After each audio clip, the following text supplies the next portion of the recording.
Ooh, summon sign. Excellent. Oh, piss. There we go. Summon sign. Excellent. Now, we are today following the advice of subscriber Notorious76. So if this goes tits up, it's all his fault. Blame him. Not me, blame him. Sunlight Warrior. Yeah, so I tried to do the first time, but wouldn't you let me? Why's my bonfire gone out?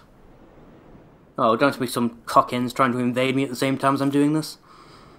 Hopefully the fact I've got two different things going on at once will confuse the game enough for you not to have to worry.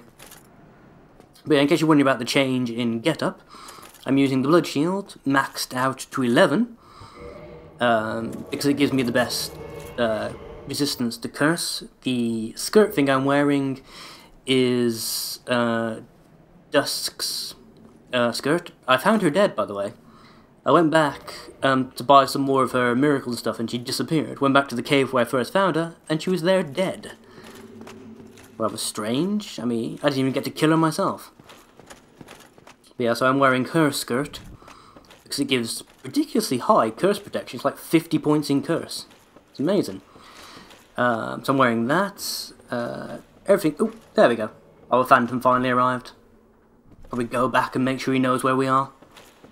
I'm presuming he's already figured it out and he'll be coming towards the boss area. Yep, there he is. There we go. You right, mate? Both of us bow. And you just stand there like a miserable cockend. No, whatever, I guess. In fact, why does that name sound familiar? Wait a minute, were you the same twat who tried to invade me?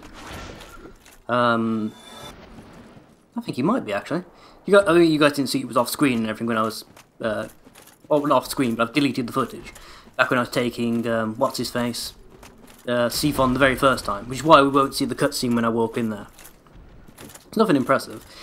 Literally all that happened is I walked towards, there's a thing there, I'll explain when we get there.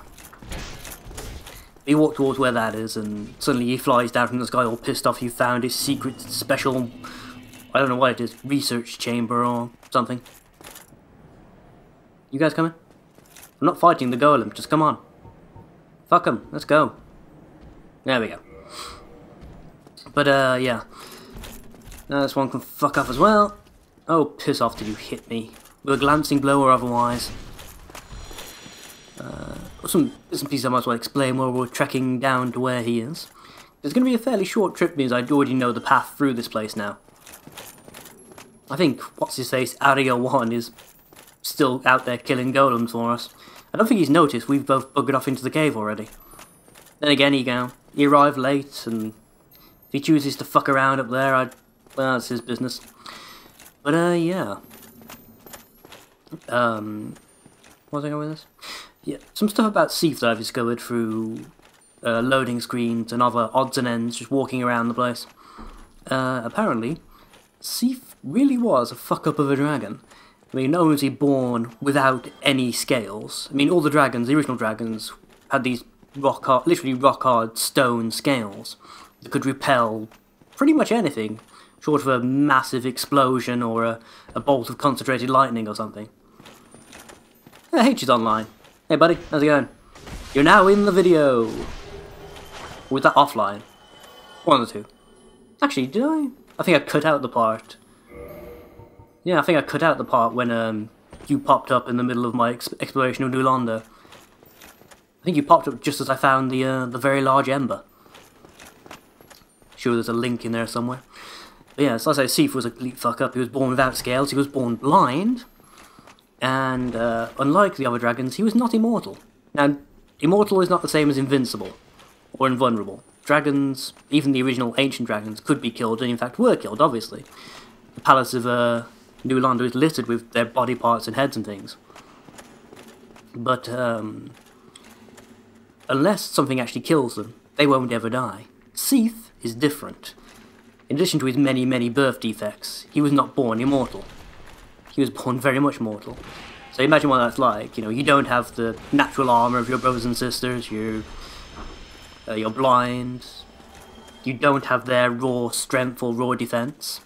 Though he is quite strong, he's not as physically strong as a full blown dragon would have been, apparently. I keep missing these crab things. It's kind of weird them not being locked onto just me.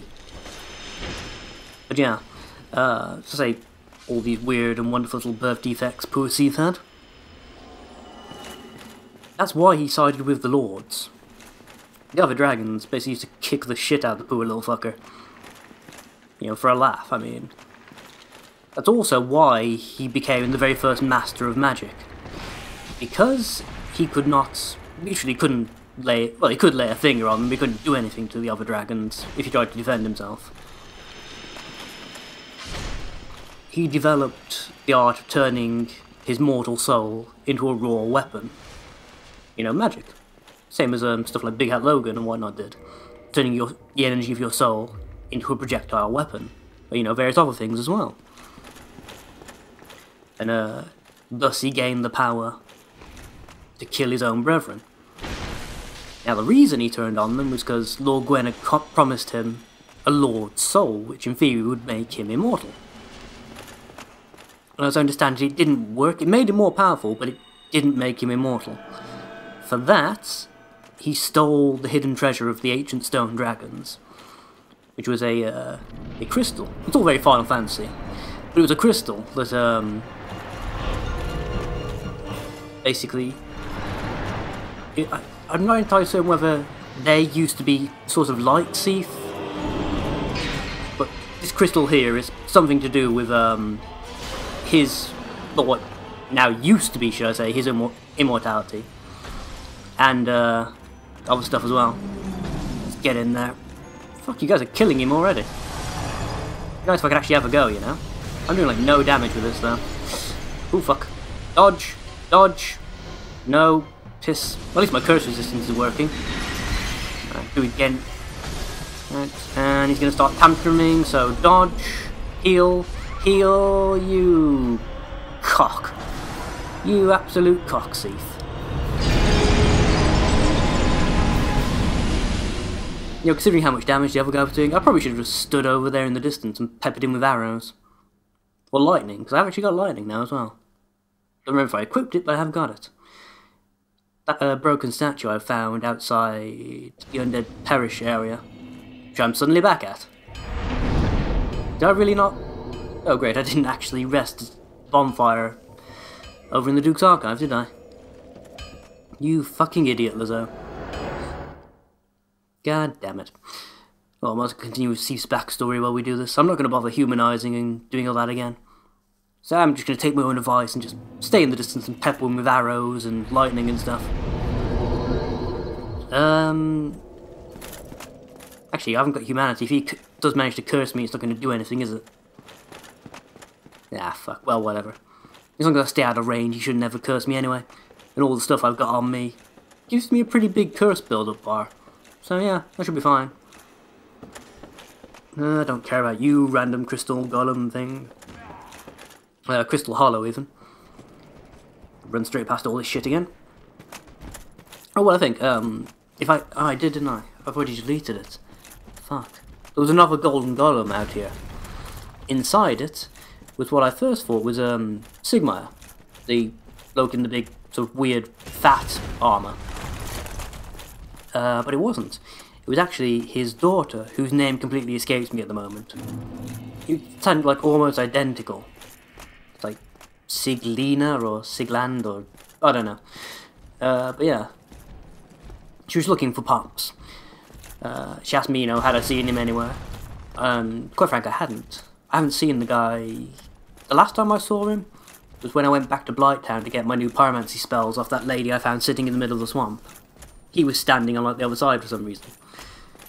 Gave him a bit of moss so he could actually get out of there, and I haven't seen him since. Actually, no, I take it back. I have seen him, haven't I? When I went back to clear out Lost Islip of all its goodies, he was standing outside the pit trap that killed me the first time I went there. Because I'd already killed the monsters and stuff that were down there. He gave me a ring. I don't remember what it was.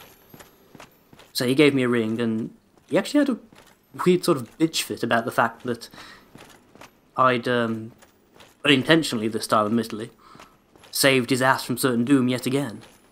he started getting all whingy and depressed, like, oh, I'm always having to rely on you. But yeah, at the time at least anyway, when I found her, I hadn't seen him.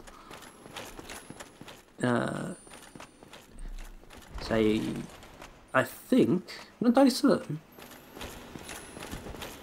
Did I see her again? Oh, I did, didn't I? When I went to upgrade my weapons, she was hanging out around Firelink. Again, that was before I'd been down to Lost Islip again, so she asked me, have you seen my father anywhere? I was like, no, still don't know where the fuck he is, sorry lass. And then she disappeared. So I don't know exactly what was going on there. Let's try this fight again, shall we, Seafold Boy? Did I finish his backstory? Anyway, so he helps Lorgain kill the other dragons. Lorgain gives him a piece of his own soul, makes him more powerful, but doesn't, unfortunately, make him any more immortal. For that, he steals the Stone Dragon's ancient treasure, which is something that gave them their their hard armor and all the rest of it. For Seath, again, I don't know if it's because of his weird birth defect, but it didn't give him stone scales. It did make him immortal, but it caused this weird crystallization effect over his body. Ever since, he's been experimenting on people, hollows and various other bits and pieces. Trying to see if he can, well, essentially, he's trying to recreate the whole natural stone skin thing. See, oh, fuck this, no, not gonna die again.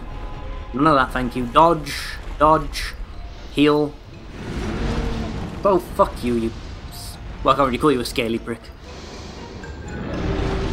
Fuck you, fucking defect boy. Wow. Because I gambled at the same time, he sent me flying. That was like a Zelda-style mega flip. Nice. Have a lightning bolt. 200...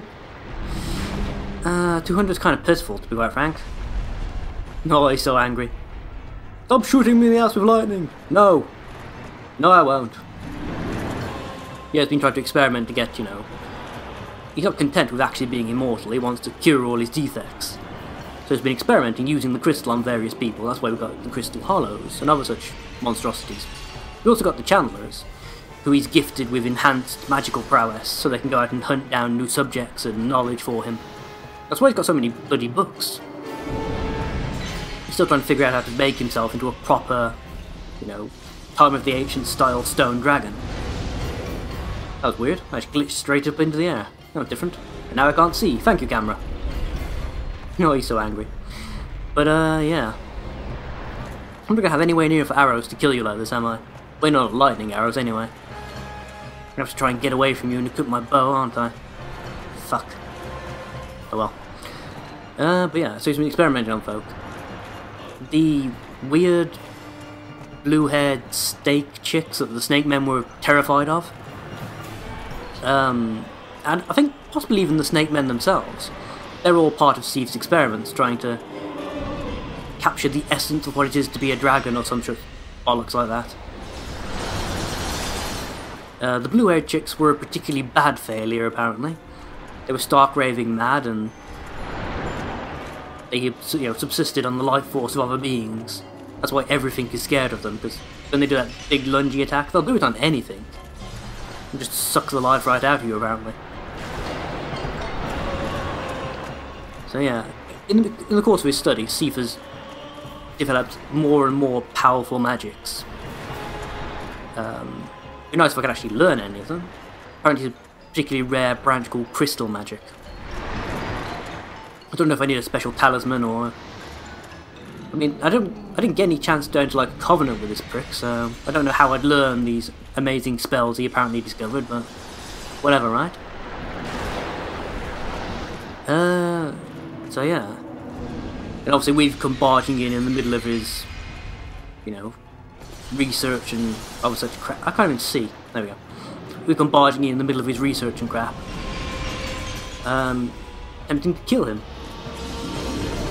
So in all fairness, he is a cunt, so, he pretty much deserves it. He's been going around kidnapping folk and turning them into monsters in an attempt to, well, it sounds sort of sympathetic when you know that the reason he's doing it is because he knows that as powerful as he is and immortal as he has become, he will never be anything like the others. There will never be any of the others because he's killed them all. He's the last dragon, He's not even a proper dragon. And you've got the wyverns, you know, the mutant bastard offspring of various dragons desperate to try and preserve themselves, so they mate with anything that couldn't get away. But still, these are mindless beasts. They're not intelligent, they're not cunning, outside of a very animal kind of fashion, where a proper dragon should be, apparently. Which makes you think, you know, I've had a lot of trouble killing the, that pissing dragon that turns up on the bridge by the sunlight altar. It genuinely terrifies me to think that if that's, you know, technically speaking, a wyvern, not a dragon, you know, it's not a proper representation of the species, it's just, like I say, a mindless mutant offspring. I'm pretty glad that all the dragons are already dead. I mean, Seath here, as close to a real dragon as he's made himself, you know, we like to say the crystal armour and the weird magic powers he's given himself. Compared to a real dragon, he's still basically nothing. That's what I take from the text and whatnot. So yeah. Ow. That's the only downside, the only benefit. How many times I've been killed. I keep getting like random pop-ups of information. And a lot of it, just lately at least, I'm assuming in no small part due to where I am, has been about this creep and his, you know, history. And about the various monstrosities he's spawned in the name of making himself, but like I say, a real dragon. So, in all fairness though, I don't get what his hang-up about it is. I mean, even before he got given a piece of Gwen's soul, he was already a ridiculously powerful magician. More powerful than any human or lord, in terms of magic. Powerful enough to, you know, kill full-blown members of his own kind, despite their immortality and their, you know, devastatingly powerful armour and various physical attributes that made them the unrivaled rulers of the Stone Age. The Age of the Dragons and all that. See, man helped kill all of these creatures who are infinitely more powerful than himself. Why he's become so obsessed with becoming, well, a full-blown regular member of his own race, rather than being content with the, you know, powers he's given himself, I don't know. I suppose it's just the way, it's pretty much the way everything works in Dark Souls. None of the characters in this game, no matter how powerful or, you know, respected or whatever, is happy in any fashion. All of them want to be either, you know, more powerful, more respected. There are several of them that seem to be, you know, outright terrified by their own powers and actually searching for a way to get rid of them or some such. I'll say that's the ones that actually have a mind, at least anyway. The people you come across who are hollow and just plain batshit crazy, and or, you know, the regular mindless beasts, you know, the various demons and whatnot. They don't really have stories, they're just examples of their kind that have wandered out of places they're supposed to be to dominate weaker creatures. Absolutely no problem killing them. I mean, even stuff like the Fire Sage, he's got a backstory. So he's the original demon of fire, well, not the original, one of the only remaining masters of the original fire arts, before pyromancy and mixing fire and chaos came into being. You see, he was used and abused by the sisters, and once they'd learned all they could from him, they locked him up in that tiny little, well, for him, tiny little room and left him to rot. He was no longer useful. They'd learned all of his secrets. No wonder he's so pissed off whenever he sees another human. Okay, that was that then. That was a surprisingly relaxing fight when you do it from a distance. It's a lot more tense when you're trying to take out the little twat up close and personal. Yeah, alright, guess that's basically that then. Thank you all for watching, I guess. I shall see you guys next time. Now, before I go, I did consider just leaving it there, but then I thought, why just kill Seath when I can rob his ass? So that's what I'm going to do. This is back where he was. Apparently he was... I don't know where this chest was, considering it's like discoloured. I'm assuming it was up his ass. What was he sitting on? A large... Oh, right, that's what I need to upgrade stuff like my magic katana. Past level 5. I could finally have a fully powered magic katana. Nice! I've been dreaming of that since I started this bloody Let's Play. Well, that said, I've upgraded my intelligence stuff a lot. I wonder how much damage it would actually do. It's a faster weapon than my greatsword. Even if it didn't do as much damage per swing, it would still do a damn... yeah, quite a lot. It's definitely worth looking into. Is there anything else up here I can steal? Let's have a gander. A very big soul. Nice. Have to put that to use at some point in the future. Okay, that's all I really wanted to show you guys. So yeah, for today here. And I'll see you guys in the next episode, I guess. So until then, till then.